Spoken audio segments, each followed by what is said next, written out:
அஸ்ஸலாமு அலைக்கும் வரஹ்மத்துல்லாஹி வபரகாத்துஹு.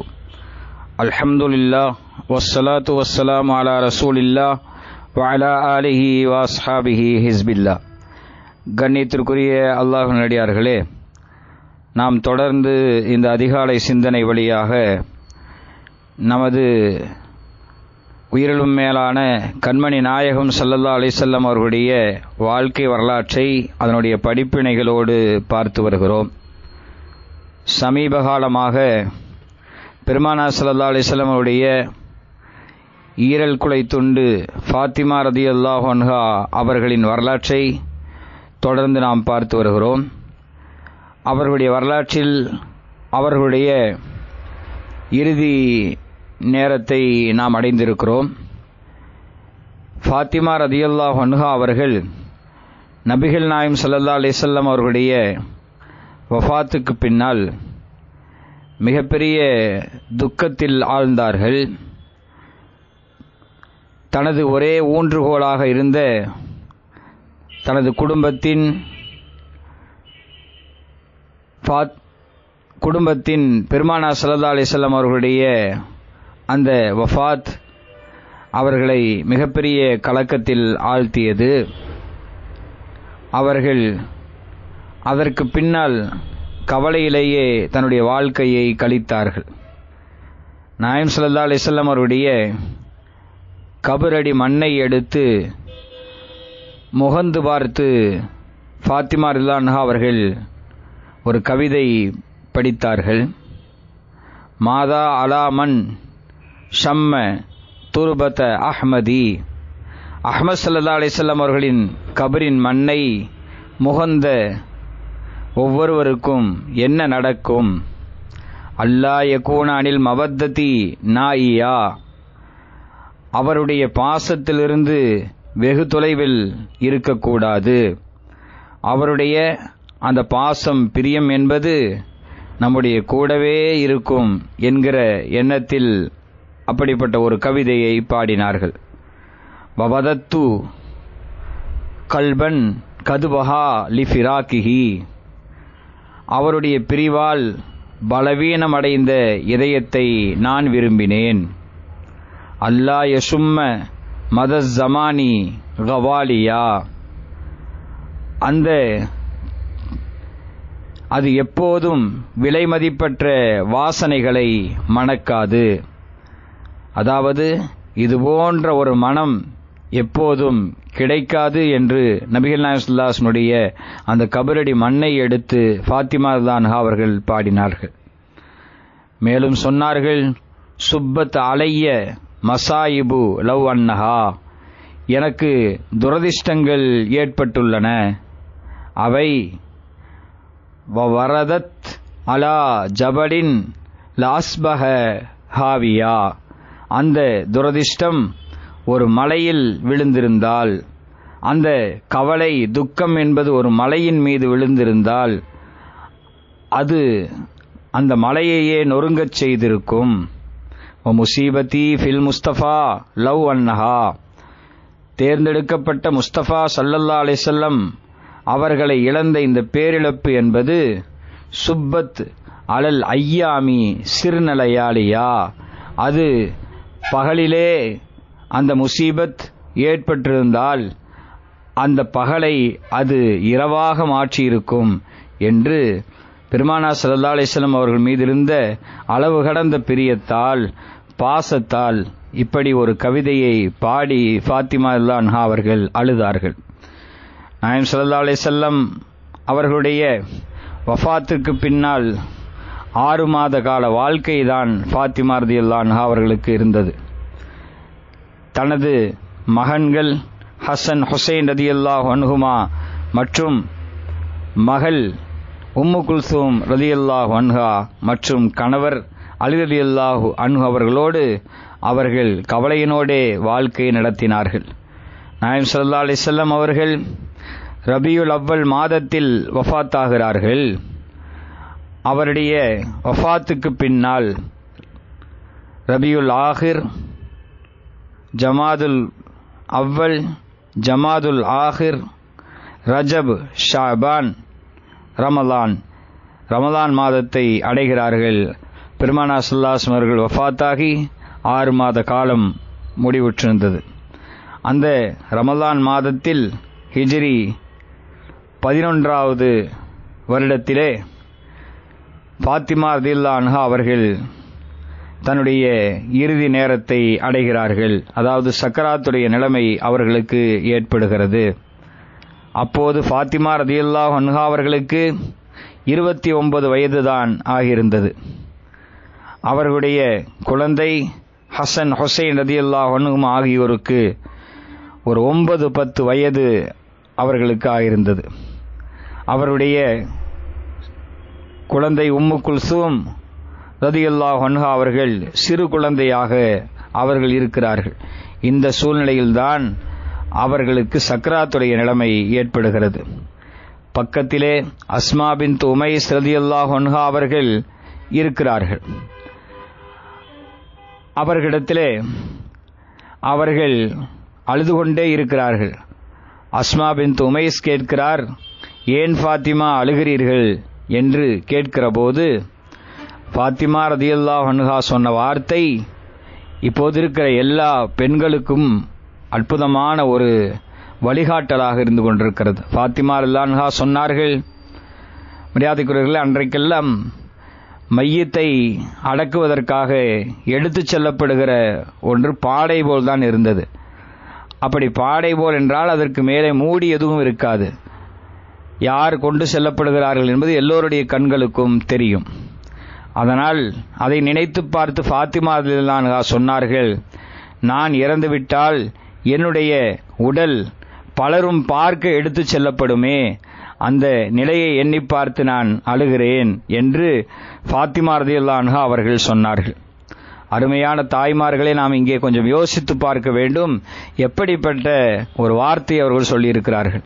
இன்றைக்கு இருக்கிற பெண்களோ தங்களுடைய உடல் யாருடைய கண்ணிலே பட்டாலும் பரவாயில்லை என்று ஆண்களோடு சரிசமமாக நடந்து செல்கிற இந்த சூழலில், மேக்கப்போடு அலைந்து செல்கிற ஒரு சூழலில் அவர்கள் தன்னுடைய மரணத்திற்கு பின்னாலும் கூட கண்களில் என்னுடைய உடல் பட்டு விடக்கூடாது என்று நினைத்தார்கள் என்றால் எவ்வளவு பெரிய உத்தமையாக ஃபாத்திமா ரலியல்லாஹு அன்ஹா அவர்கள் இருப்பார்கள் என்று நாம் யோசித்து பார்க்க வேண்டும். இந்த வார்த்தையை கேட்ட அஸ்மா பின்த் உமைஸ் சொன்னார்கள், கவலைப்படாதீர்கள் ஃபாத்திமா, நான் ஹபஷாவிலே பார்த்திருக்கிறேன், எத்தியோப்பியாவிலே பார்த்திருக்கிறேன்.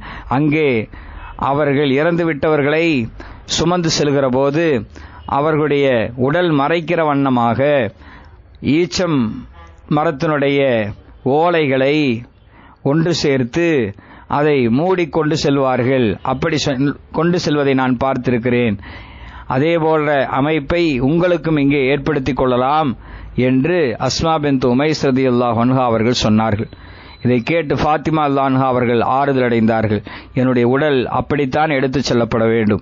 இன்றைக்கு சந்தூக்குகள் மூலமாக ஆண்களின் உடலாக இருந்தாலும் சரி, பெண்களின் உடலாக இருந்தாலும் சரி, அப்படி மூடி போட்டுத்தான் எடுத்துச் செல்லப்படுகிறது. அதற்கான முன்மாதிரியாக ஃபாத்திமா ரலியல்லாஹு அன்ஹா அவர்கள் தான் திகழ்ந்தார்கள் என்பதை நாம் இந்த நேரத்திலே எண்ணி பார்க்க கடமைப்பட்டிருக்கிறோம். அதற்கு பின்னால் ஃபாத்திமா சொன்னார்கள் ரலியல்லாஹு அன்ஹா அவர்கள், என்னுடைய உடல் இரவில் தான் அடக்கம் செய்யப்பட வேண்டும்.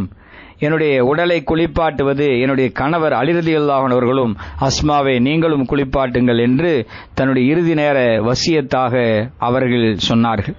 என்னை இரவில் தான் அடக்க வேண்டும் என்று சொன்னார்கள். ஃபாத்திமா ரலியல்லாஹு அன்ஹா அவர்கள் ஹிஜ்ரி 11 ரமலான் மாதத்திலே அவர்கள் வஃபாத்தானார்கள். இன்னா லில்லாஹி வ இன்னா இலைஹி ராஜிஊன். அவருடைய கடைசி விருப்பம் எதுவாக இருந்ததோ அதுபோலவே அலி ரலியல்லாஹு அன்ஹு அவர்களும் அஸ்மா பின்த் உமைஸ் ரலியல்லாஹு அன்ஹா அவர்களும் அவரை குளிப்பாட்டினார்கள். அவருடைய உடல் அதேபோல மூடி இரவு நேரத்தில் எடுத்துச் செல்லப்பட்டு ஜன்னத்துல் பக்கி என்கிற கபர்ஸ்தானிலே அவருடைய உடல் அடக்கம் செய்யப்பட்டது. வரலாற்று சாதனை பெண்மணியாக, சையிதாவாக, தலைவியாக ஃபாத்திமா ரலியல்லாஹு அன்ஹா அவர்கள் திகழ்ந்தார்கள். உலகிலே வாழுகிற பலரும் தங்களுடைய குழந்தைகளுக்கு வைக்க பிரியப்படுகிற பெயராக ஃபாத்திமா ரலியல்லாஹு அன்ஹா அவர்களுடைய பெயர் இருந்து கொண்டிருக்கிறது. அதாவது யார் பெண் குழந்தைகள் பிறந்தாலும் அந்த குழந்தைகளுக்கு பெயர் வைக்கிற போது என்ன பெயர் வைத்தாலும் அதனுடைய கடைசியாக ஃபாத்திமா என்பதை சேர்த்துத்தான் வைப்பார்கள். அப்படி உலகிலே அதிகமான பெண்களால் வைக்கப்பட்டிருக்கிற பெயராக ஃபாத்திமா என்கிற பெயர் திகழ்ந்து கொண்டிருக்கிறது. மரியாதைக்குரியவர்களே, ஃபாத்திமா ரலியல்லாஹு அன்ஹா அவர்கள் நாம் அடிக்கடி ஓதுகிற சுப்ஹானல்லாஹ், அல்ஹம்துலில்லாஹ், அல்லாஹு அக்பர் என்கிற அந்த திக்ர், இதற்கு தஸ்பீஹ ஃபாத்திமா என்று சொல்லப்படும். இதை பெருமானார் ஸல்லல்லாஹு அலைஹி வஸல்லம் அவர்கள் ஃபாத்திமா ரலியல்லாஹு அன்ஹா அவர்களுக்கு கற்றுக் கொடுத்தார்கள். அந்த திக்ர் ஓதப்படுகிற போதெல்லாம் அல்லாஹ் நினைவுக்கு வருவதைப் போலவே அதை கற்றுக் கொடுத்த பெருமானார் ஸல்லல்லாஹு அலைஹி வஸல்லம் அவர்கள் நமக்கு நினைவுக்கு வருவார்கள். அதேபோல அந்த திக்ர் வருவதற்கு காரணமாக இருந்த ஃபாத்திமா ரலியல்லாஹு அன்ஹா அவர்களும் உலகத்திலே இருக்கிற எல்லோராலும் எல்லா நிமிடங்களிலேயும் நினைவு கூறப்பட்டு கொண்டிருக்கிறார்கள். நாயகம் ஸல்லல்லாஹு அலைஹி வஸல்லம் அவர்களுடைய அருமை மகளாராக ஃபாத்திமா ரலியல்லாஹு அன்ஹா அவர்கள் திகழுகிறார்கள்.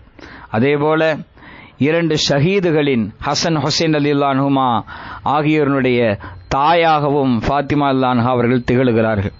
அறிவின் சிகரமாகிய அலி ரலியல்லாஹு அன்ஹுடைய மனைவியாகவும் ஃபாத்திமா ரலியல்லாஹு அன்ஹா அவர்கள் திகழுகிறார்கள்.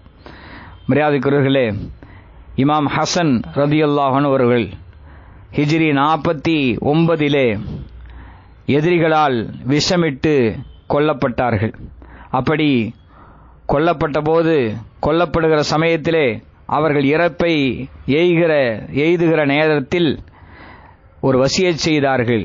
என்னுடைய உடல் என்னுடைய தாயார் அடக்கப்பட்டிருக்கிற ஜன்னத்துல் பக்கி என்கிற கபிர்ஸ்தானில் தான் அடக்க வேண்டும் என்று வசியத் செய்தார்கள்.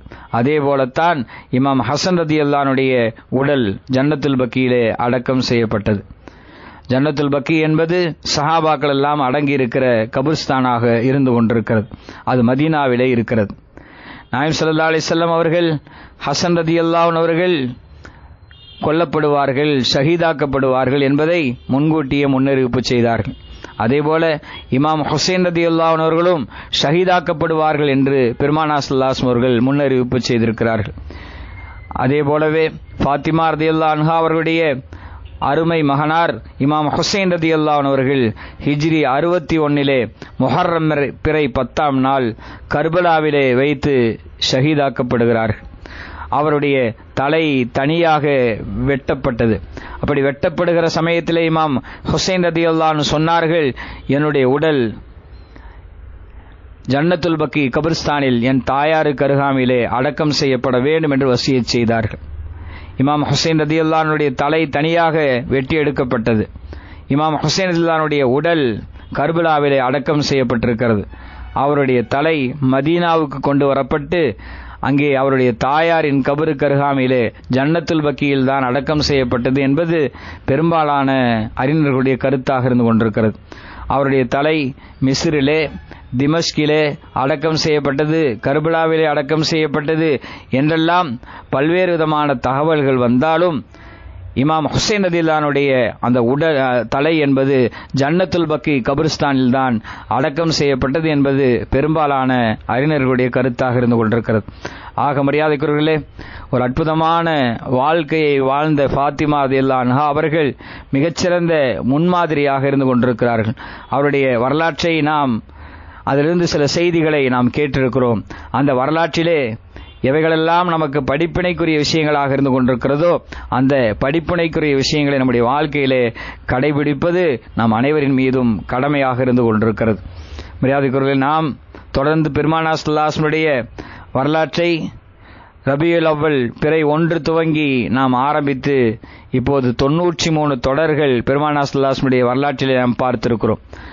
அந்த தொடரிலே பெருமானார் ஸல்லல்லாஹு அலைஹி வஸல்லம் குழந்தைகளை பற்றி மாத்திரம் 36 தொடர்கள் நாம் பேசியிருக்கிறோம். அந்த 36 தொடர்களிலே ஃபாத்திமா ரலியல்லாஹு அன்ஹா அவர்களை பற்றி மாத்திரம் 25 தொடர்கள் நாம் பேசியிருக்கிறோம். ஆக அந்த வரலாற்றிலிருந்து கிடைக்கிற படிப்பினைகளை நாம் பின்பற்றி நடப்பதற்கு நாம் முயற்சிக்க வேண்டும். அல்லாஹு தஆலா அந்த நற்பாக்கியத்தை நம் அனைவருக்கும் தந்தல்வானாக. இன்ஷா அல்லாஹ் தொடர்ந்து நாம் பெருமானார் ஸல்லல்லாஹு அலைஹி வஸல்லம் வரலாற்றை அவருடைய 40வது வயதிலிருந்து அதாவது பெருமானார் ஸல்லல்லாஹு அலைஹி வஸல்லம் அவர்கள் நபித்துவம் பெற்றதிலிருந்து இன்ஷா அல்லாஹ் தொடர்ந்து நாம் வரலாற்றை பார்ப்போம். அல்லாஹு தஆலா பெருமானார் ஸல்லல்லாஹு அலைஹி வஸல்லம் வரலாற்றை கேட்பதின் மூலமாக அதிலிருந்து கிடைக்கிற படிப்பினைகளை பின்பற்றி நடக்கூடிய நல்ல தௌஃபீக்கினை அல்லாஹு தஆலா அனைவருக்கும் தந்தருள்வானாக. ஆமீன். வாஹிர் தாவானா அல்ஹம்துலில்லாஹி ரப்பில் ஆலமீன். வஸ்ஸலாமு அலைக்கும் வரஹ்மத்துல்லாஹி வபரகாத்துஹு. சுப்ஹானல்லாஹி வல்ஹம்துலில்லாஹி